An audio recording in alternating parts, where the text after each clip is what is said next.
Olá, bom dia, mais um Café com Saúde. E hoje o tema, olha, vai ser Páscoa. Páscoa para diabetes ou Páscoa para quem precisa controlar o peso. Quais são as recomendações que a gente pode fazer aí para Páscoa para a maioria das pessoas, né? Porque a gente fala que a dieta do diabético é a dieta que todo mundo deveria seguir, né? Que é realmente ter esse controle um pouco maior no consumo de carboidrato. Então eu vou colocar aqui. Oi, Andréia, tudo bem? Vou escrever o tema aqui, especial de Páscoa.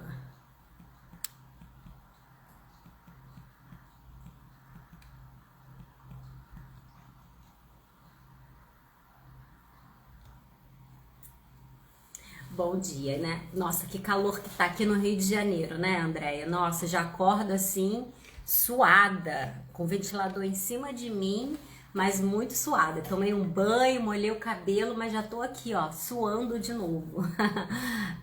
Realmente tem feito muito calor esses dias, então, ó, vamos cuidar da hidratação também.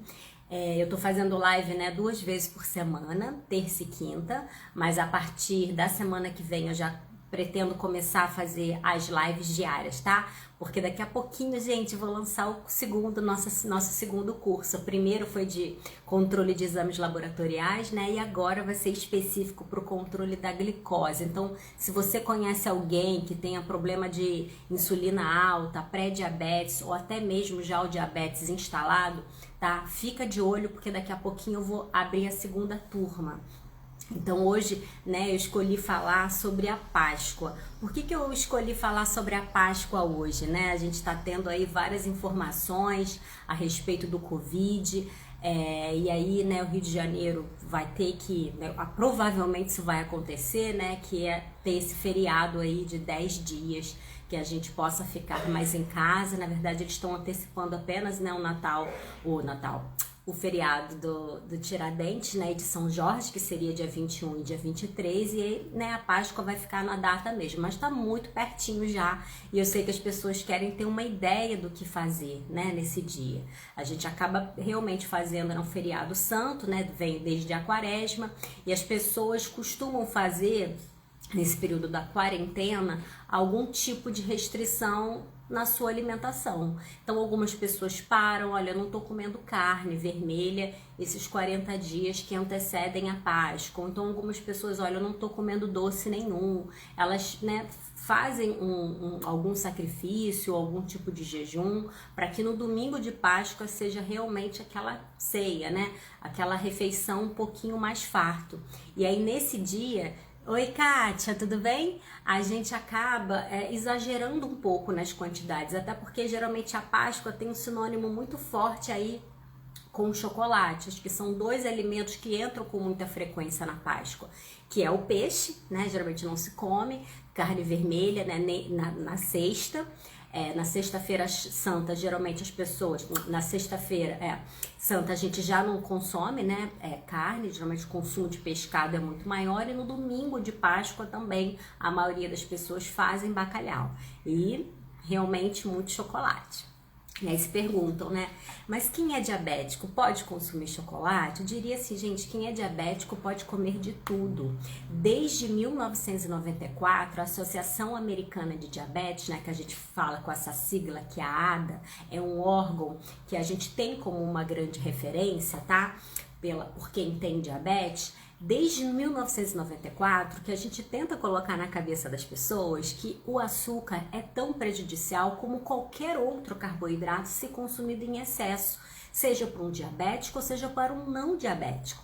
Então não tem essa necessidade de você usar um chocolate diet, e eu vou te explicar por quê. Então assim, não corra atrás de chocolate sem açúcar se você não gosta dele, porque ele não é tão saudável quanto o meio amargo. Por quê? Chocolate, na verdade, quando eles vão fazer, né, a composição de uma barra de chocolate, de um ovo de Páscoa, né, de um bombom, do que seja, a gente tem uma parte que é gordura e uma parte que é realmente a massa do cacau. né? Então, essa massa do cacau, ela já tem os seus açúcares naturais, que são, né? Você imagina que o cacau é uma fruta, então a fruta tem o que, gente? Frutose. Então, o próprio cacau já tem frutose, que é um tipo de açúcar, ok? Assim como o açúcar branco, que a gente fala que é a sacarose. Assim como, por exemplo, o amido, né? Enfim, tem a maltodestrina, existem vários tipos de açúcares. E para um diabético, seja ele qual for, a resposta acaba sendo a mesma. O que a gente tem que se preocupar é com o que você vai combinar, porque eu não posso consumir apenas carboidrato de uma única forma, né, de uma única vez. Você tem que sempre tentar colocar ou um pouco de fibra, um pouco de gordura saudável, ou até mesmo de proteína, que eu vou falar um pouquinho mais à frente quando eu falar da refeição em si, tá? Então vamos voltar para o chocolate. Uma parte dele é a massa do cacau. Outra parte dele tem um pouco de açúcar, né? E uma outra parte é gordura. Essa é basicamente a composição do chocolate. O que a gente considera um chocolate bom, saudável? Aquele chocolate que tem mais massa de cacau. Olha, quanto mais massa de cacau ele tiver, menos gordura e açúcar de adição ele vai ter. Porque a própria frutose, que é o açúcar, né, natural do cacau, já vai ajudar a dar um pouco do sabor doce ali, mas a massa do cacau também tem o sabor amargo, que às vezes pode ser que não agrade a todo mundo. Então, assim, quando a gente fala que o chocolate é bom, a gente fala que o chocolate tem que ter pelo menos 70% de cacau, tá? Então, para quem não tá acostumado com aquele sabor um pouquinho mais amargo, a gente fala que no torno de 55% cacau já tá de bom tamanho. Então, assim, entre 55% e 70%, se você aguentar o 80%, melhor ainda. Eu já comprei, já experimentei alguns de 90% de chocolate e eu acho muito forte. Eu não gostei. Cheguei a comprar alguns, né, daquela marca Lindt, que é um chocolate bem legal, mas eu achei o sabor amargo demais. Então, esse chocolate, né, que é 70%, 50% cacau, gente, já tá de bom tamanho. A quantidade de açúcar dele já é bem similar ao chocolate diet. Se você for comparar a quantidade de carboidrato de um chocolate diet, né, aquele que é isento de açúcar, com um chocolate 50, 70% que tem açúcar, mas tem uma quantidade pequena, é muito similar. Eu fui na Cacau Show essa semana para poder pesquisar um pouco sobre o chocolate e eu vi que uma porção de chocolate, em média, tem de 8 a 9 gramas de carboidrato. Não é uma quantidade tão grande se você não consumir, lógico, né? Muito chocolate. A gente recomenda no máximo 30 gramas. O que são 30 gramas? São 3 quadradinhos.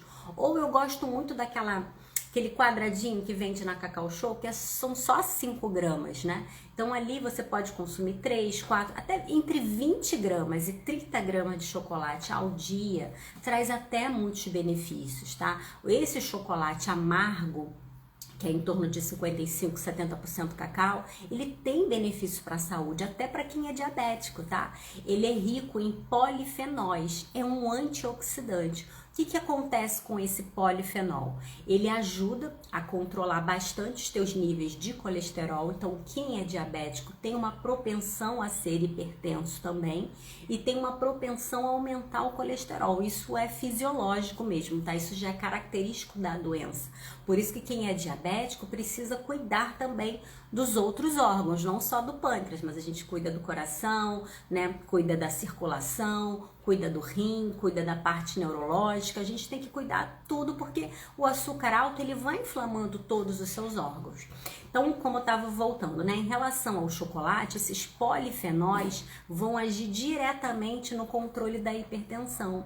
Então, isso é excelente. O chocolate é um ótimo antioxidante, por exemplo, para a pele também, melhora toda a parte circulatória. Então, tem bastante benefício. Mas olha só, ele é 70% cacau. Tá? Quando você vai para um chocolate ao leite, ele em vez de ser 70%, em média ele é reduzido para 30% cacau. Olha a diferença. Então, esses chocolates de uma qualidade, né, um pouco inferior, tipo esses que você compra, tipo na Americana, 3 por, sei lá, na época era R$10, né? Agora deve ter até mais, né? 3, 4 barras de chocolate, você vê que a quantidade de cacau é muito inferior, é 30% só, enquanto que o outro é 70%. Aí o que eles colocam, né, para adicionar nesse chocolate? Eles botam muita gordura, né, principalmente gordura hidrogenada, e vai uma quantidade muito superior de açúcar. Então é por isso que o chocolate ao leite não é tão recomendado. Se você, não, mas eu adoro, foi o que eu ganhei e que eu vou consumir. Então respeite a quantidade que você vai ingerir por dia, que no máximo seria 20 gramas. E aí isso é difícil às vezes, né? Porque a pessoa fica assim, mas como que eu vou abrir a caixa de bombom e vou comer, de repente, só 3 bombons, vou comer só 2 bombons? Uma dica que eu dou é quando você for comer chocolate, não coma chocolate sozinho. Olha, chocolate é muito ruim assim como lanche, acordei no café da manhã, vou logo comer o chocolate, porque realmente você pode dar aquela bomba de açúcar. O ideal é você deixar o chocolate como uma sobremesa e não ficar lanchando bombom, chocolate solto assim. Não, mas eu quero lanchar o chocolate. Então combina com frutas, principalmente frutas que têm baixo índice glicêmico. Por exemplo, morango, por exemplo, melão, kiwi também, o kiwi fica uma delícia com chocolate, né? Um cacho de uvas, as pessoas têm muito medo de consumir uva, né? Uva tem açúcar, uva é doce, gente, mas uva tem resveratrol, uva tem fibra, né? Uvas congeladas, vocês já pegaram uvas escuras e botaram no congelador e depois consumiram? É uma delícia, isso sempre eu boto no plano alimentar dos meus pacientes, assim, de lanche da tarde, que é um cacho de uvas e até 30 gramas de chocolate ali como recomendação, e às vezes ainda boto um queijo para acompanhar, entendeu? Eu combinei, eu não comi o chocolate sozinho, eu comi o chocolate junto com uma fruta, eu consumi o chocolate junto com uma outra fonte de proteína, e isso ajuda a manter a minha glicemia mais estável e não ficar nesse sobe, desce, sobe, desce. Ontem eu até atendi uma paciente online e ela estava super preocupada, que ela chegou até ir para uma emergência, né? Ela não mora aqui no Rio, mas passou muito mal, como se tivesse tido um princípio de AVC, foi para a emergência, fez os exames e não era nada.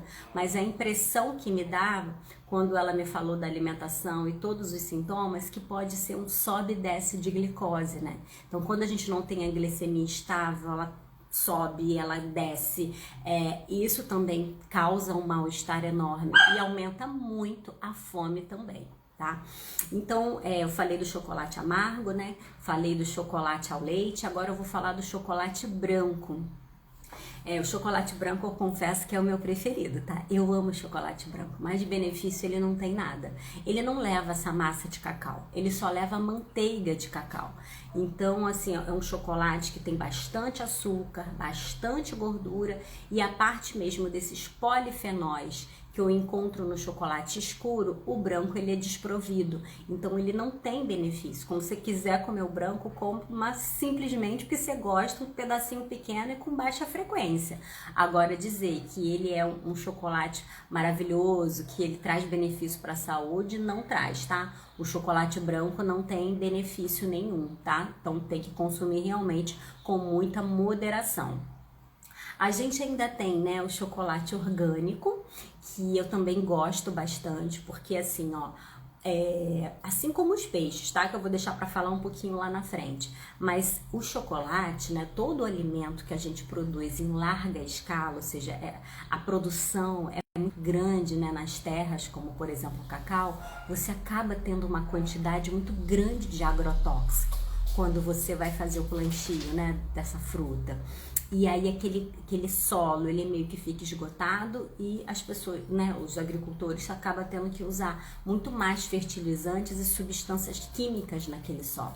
E a gente acaba o quê? Contaminando. Isso acontece muito, por exemplo, com café também, tá? E com chocolate também. Então, algumas pessoas, principalmente que fazem tratamento com ortomolecular, ou já tem algum problema neurológico, tipo se eu atender um paciente com Parkinson, Alzheimer, ou algum desequilíbrio do sistema nervoso, eu peço para usar o orgânico, tá? Porque ele é desprovido disso. Mas a gente nem sempre tem o orgânico, que também é, né, 70% cacau. Geralmente os orgânicos, pelo menos que eu vejo para vender, acaba sendo mais ao leite, mas aí fica uma recomendação. Existe ainda o chocolate vegano, né, que é o chocolate vegetal, onde não leva leite nenhum. Geralmente eles ou colocam soja para dar o sabor um pouquinho melhor, né? Existe ainda o chocolate de alfarroba. O alfarroba, gente, ele é uma vagenzinha, parece um feijão, mas ele é uma vagem. E aí, assim como o cacau, ele pode, né, a semente ser torrada, ser moída, e aí faz o chocolate de alfarroba. Então, qual a diferença, né, do chocolate do cacau pro de alfarroba? O de alfarroba tem bem menos cafeína, porque o chocolate ele tem cafeína, né? E aí, para quem tem, por exemplo, labirintite, problemas relacionados a mesmo essa intolerância ao café, as pessoas também podem usar o de alfarroba. Eu já experimentei, achei bom, mas assim, maravilhoso no sabor não é. Mas a alfarroba tem vários polifenóis, tem vários antioxidantes que também são excelentes para a saúde. Na época que eu estava fazendo a pós em nutrição funcional, tava assim o auge da alfarroba. A gente encontrava muito chocolate de alfarroba para vender. Hoje em dia a gente encontra bem menos. Então, às vezes a pessoa tem alguns quadros alérgicos também, que a gente indica esse chocolate de alfarroba, mas ele é bem carinho. Como eu falei, ele é bom, mas assim, não é um chocolate, tá? Ele não é tão maravilhoso a respeito do sabor. Então, acho que em relação ao chocolate, eu já esgotei o assunto aqui, né? São 16 minutos já de live. Acho que a gente falou bastante a respeito até da quantidade. E assim, Ediane, preciso consumir só chocolate na forma, né, de barra de chocolate? Não, você também pode fazer uma sobremesa que leve cacau em pó. Então, essas caixinhas que a gente encontra às vezes para fazer bolo, né, que ele quer chocolate puro, tem até da Nestlé, que eu gosto muito, tem da Dr. Oetker, tem várias marcas no supermercado que você encontra. Você pode fazer várias receitinhas. Eu, por exemplo, quando dei aula, né, lá na Unimed, eu fazia especiais de Páscoa para diabéticos. Então, é que eu vou comentar aqui, dividir com vocês um pouco dessas receitas. Eu fazia uma torta lá que é maravilhosa, que era uma torta diet de chocolate. E é uma torta assim, bem simples de fazer. Eu vou até abrir aqui para poder pegar os ingredientes. Computador aberto aqui, né? Eu fazia uma massinha embaixo, sabe? Tipo uma massinha de empadão. Só que essa empadinha eu fazia com castanhas trituradas. Ou você pode fazer com nozes, ou amêndoas, ou castanha do Pará, o que você tiver. Pegava pelo menos assim uma ou meia xícara e passava no triturador, né? Para poder ficar ela bem trituradinha. Aí eu botava aveia, um pouquinho dessas castanhas, aveia, óleo de coco e canela. Eu não botava nem açúcar nenhum, tá? Isso você já vira uma massa, tipo uma massinha de empadão. E amassava, né? Embaixo daquela, sabe aquela forma bonita que você desenforma e tudo? Ficava lindo. Aí eu botava fininho, né? Botava assim na beira da forma. Aí você vem pra massa em si, né? E aí só levava isso, essa massinha, o recheio que eu vou abrir aqui agora pra dar receitinha pra vocês. E em cima eu botava raspinha de chocolate e o folhinha de hortelã, o morango, o que eu pudesse. Mas eu comprava aquele pudinzinho de chocolate, sabe? Aquele que vende também no supermercado. Aquilo tem alguns conservantes? Tem.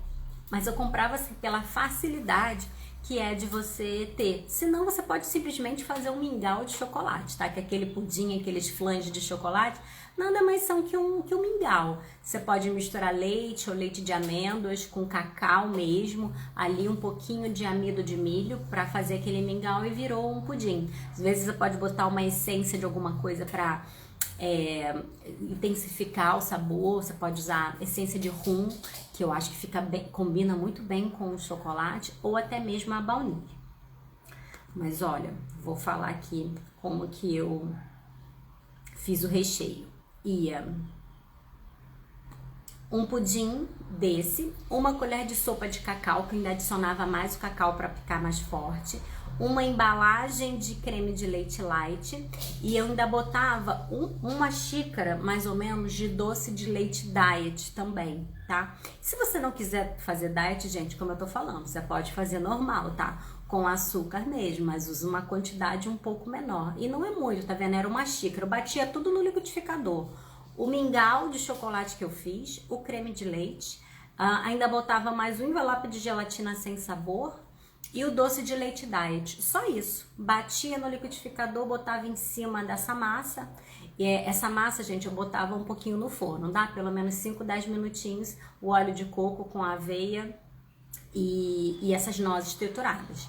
E aí depois botava esse creme que eu bati no liquidificador, raspinha de geladeira, depois raspinha de chocolate em cima e morango. Fica uma torta, nossa, mas tão cremosa, tão saborosa, sabe? E a quantidade de, assim, eu não tô consumindo só chocolate ali dentro. Eu tô colocando gordura também, das nozes, que é uma gordura monoinsaturada, um pouco da gordura do creme de leite, até se você puder usar o creme de leite em lata, ele é melhor que o creme de leite de caixinha, tá? Em termos de conservante, mas às vezes também ele tá o dobro do preço, né? A gente acaba indo pro de caixinha mesmo pelo preço, mas quem puder, use o de lata, que ele tem bem menos efeito, né, negativo pelos conservantes do que o de caixinha. E essa torta de chocolate era assim incrível. As pessoas amavam o sabor dela, né? O sabor é muito bom. Tem o chocolate, tem a castanha, e você não consome só o chocolate puro, tá? Outra coisa que dá para fazer é você derreter mesmo, né? Corta o chocolate, derrete ali no micro-ondas, faz tipo um banho-maria. Depois você pode mergulhar frutas ali dentro. Kiwi fica uma delícia. A gente fazia também pirulitos de kiwi. Você pode cortar o kiwi redondinho, espetar num palito e mergulhar, né, nesse chocolate derretido, e aí vai esfriar e aí vira um pirulito de kiwi. Também é uma forma da gente usar menos chocolate e abrir espaço para as frutas. Fazia também a mesma coisa com a pera com calda de chocolate. Ficava muito bom. Eu descascava a pera, aí cozinhava com um pouquinho de limão, cravo e canela, né, deixava ela ficar um pouquinho mais molinha. É tipo aquela pera ao vinho, só que eu não botava vinho não.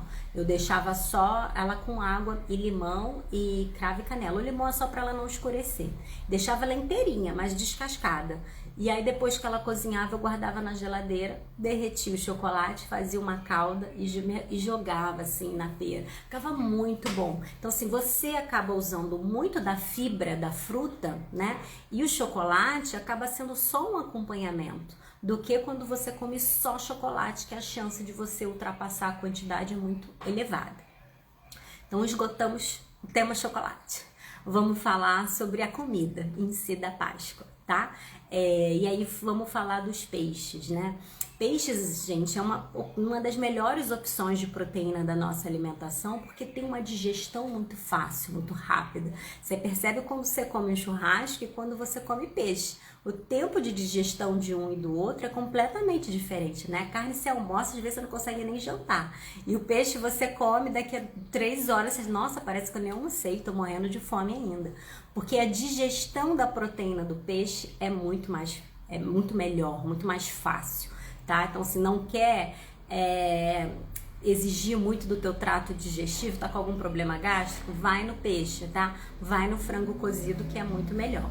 Só que tem uma questão que a gente também se preocupa com o peixe, assim como eu falei do chocolate, que, né, que é contaminado na maioria das vezes por chumbo, né, e por cádmio. No peixe o problema é o mercúrio, é um outro metal com nível de toxicidade alto, sabe? E pode até ser cancerígeno. Então a gente recomenda que as pessoas consumam no máximo o peixe 2 vezes na semana, porque senão a chance de você ultrapassar essa dosagem de mercúrio é alta. E até existe, tá, uma legislação na hora que vão comercializar o peixe para te dizer qual é a quantidade de mercúrio possível dentro do peixe. Em média, a gente tem essa recomendação se o peixe é pequeno, se o peixe é de grande porte. Então tudo depende da cadeia alimentar. Quando o peixe é de pequeno porte, geralmente ele tem uma toxicidade menor. Agora, quando o peixe é grande, ele tem uma concentração maior de mercúrio. Então a gente pede para evitar ou não consumir mais que 2 vezes no mês um peixe que seja grande. Por exemplo, um dos peixes que tem maior toxicidade é o cação. Então, o cação é um peixe muito grande, ele vem contaminado por mercúrio, enquanto que os peixes menorzinhos, como tilápia, salmão, sardinha, eles são mais tranquilos, até o bacalhau, tá? Que também é bastante utilizado nesse período. Então, fica mais tranquilo, tá? De você usar o bacalhau, se você gosta, o salmão. Eles não são peixes, assim, muito ricos em mercúrio também, não. E a gente tem técnicas para diminuir esse mercúrio. Uma delas é usando o coentro. O coentro é um tempero, né, bem típico no peixe, mas que ele ajuda a neutralizar os efeitos do mercúrio. Então, consuma peixe com bastante coentro. Aí o bacalhau, a gente acaba se preocupando um pouquinho pelo sódio, né? Como eu falei que a pessoa que é diabética, ela tem, se a gente se preocupa com a pressão arterial também, então dessalga muito bem esse bacalhau, por mais que você dessalgue. Ele ainda fica bastante retido em sódio e é por isso que a gente coloca tanto, por exemplo, cebola, batata, brócolis para acompanhar esse bacalhau, porque a batata e a cebola são ricas em potássio. Então, se eu tiver o equilíbrio entre o sódio e o potássio, a minha pressão já consegue ter um controle maior.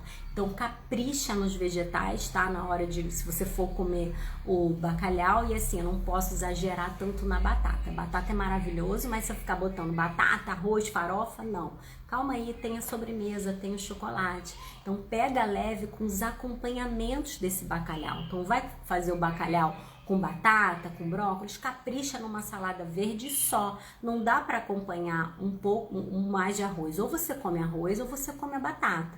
Se colocar os dois e ainda for comer a sobremesa, você realmente está ultrapassando muito a sua cota, tá? De carboidrato por dia. Então, capricha muito na cebola. Bota muita cebola nesse bacalhau, tá? A cebola tem outros antioxidantes, como a quercetina.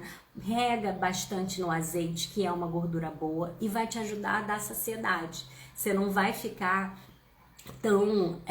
tem uma perguntinha aqui, deixa eu perguntar. A Ana Paula botou, né? No bacalhau, eu posso substituir batata pelo cará? Pode sim, Ana Paula, se você quiser. Só que assim, o cará não tem tanto potássio como a batata. Eu prefiro a batata. Inclusive, a água da batata, aquela água que você cozinhou, a batata, de preferência cozinha separada do bacalhau, porque eu sei que tem gente que gosta de cozinhar a batata dentro da água do bacalhau, mas aí você absorve mais sódio. O ideal é você cozinhar a batata separada. E essa água que ficou do cozimento da batata, a gente pode aproveitar numa outra receita, se você quiser. Então, você pode separar, congelar. Aí, um outro dia você for fazer um arroz, vou fazer um outro acompanhamento, você usa essa água. O cará, em termos de carboidratos, ele pode, perfeito. Mas em termos desse micronutriente que é o potássio, não. A batata acaba tendo mais, tá? E aí, se você for comer uma comida um pouco mais salgada, né? Porque nesse bacalhau, às vezes, a gente também acaba botando azeitonas, né? Ou alcaparras, que vai ter muito mais sódio. Então, toma cuidado com esses acompanhamentos. Foge um pouco desses industrializados.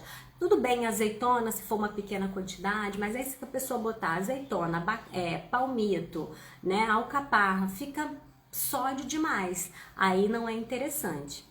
E por último, eu vou falar um pouquinho da cenoura, né? Porque a cenoura também simboliza muito esse período da Páscoa. A gente sabe o coelhinho, tal, que sempre tem a cenoura, e a gente pode fazer muitas receitas com a cenoura também para acompanhar.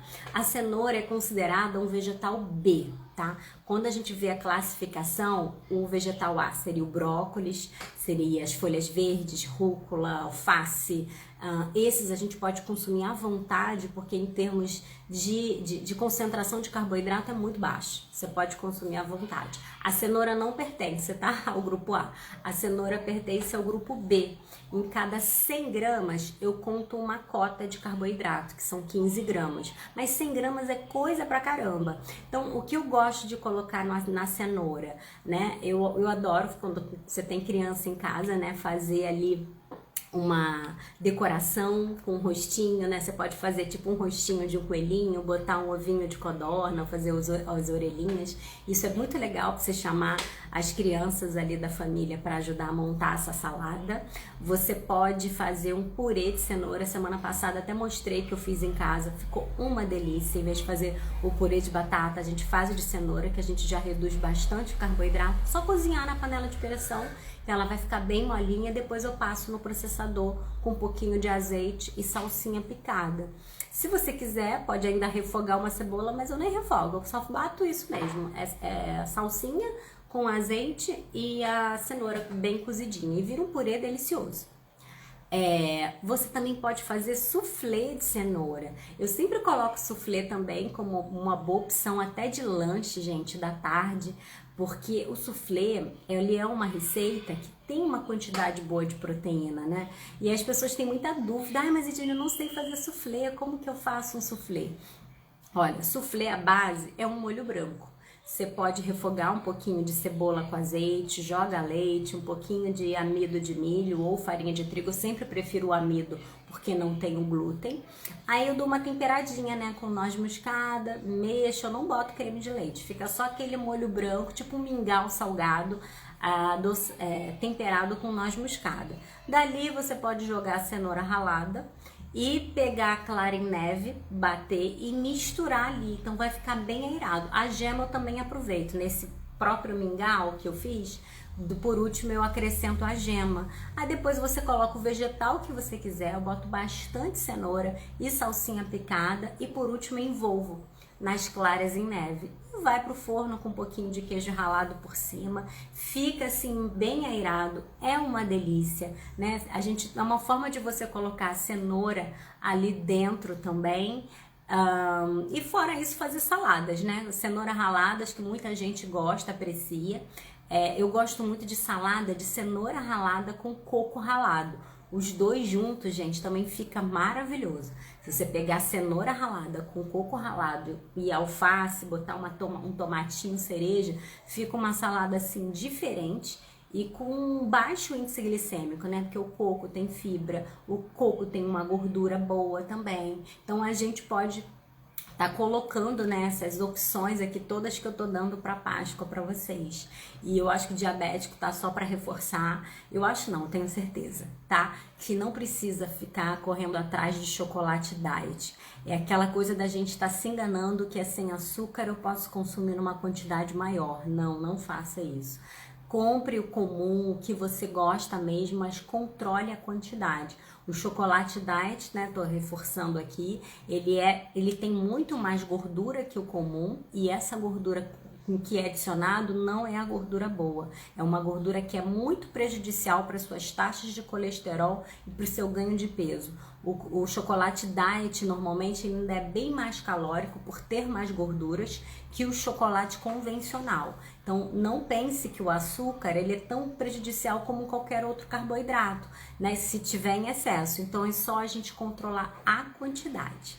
Olha, eu vou deixar essa live salva, tá? Vou colocar no YouTube, vou colocar no Facebook. Então, se você conhece alguém que é diabético, que tá em dúvida do que fazer, uma salada dessa de alface com cenoura e coco ralado, um soufflé de cenoura, né, um bacalhau ou outro peixe que você possa usar no lugar do bacalhau também assado no forno com batata, brócolis e bastante cebola, já tá uma ótima e uma sobremesa que você pode escolher uma fruta com chocolate ou até mesmo fazer essa torta diet que eu acabei de ensinar para vocês, tá? Olha, já é maravilhoso. Aí de tarde você pode fazer um bolinho, né, de cenoura, derrete lá o chocolate para fazer a calda, né, toma com chá.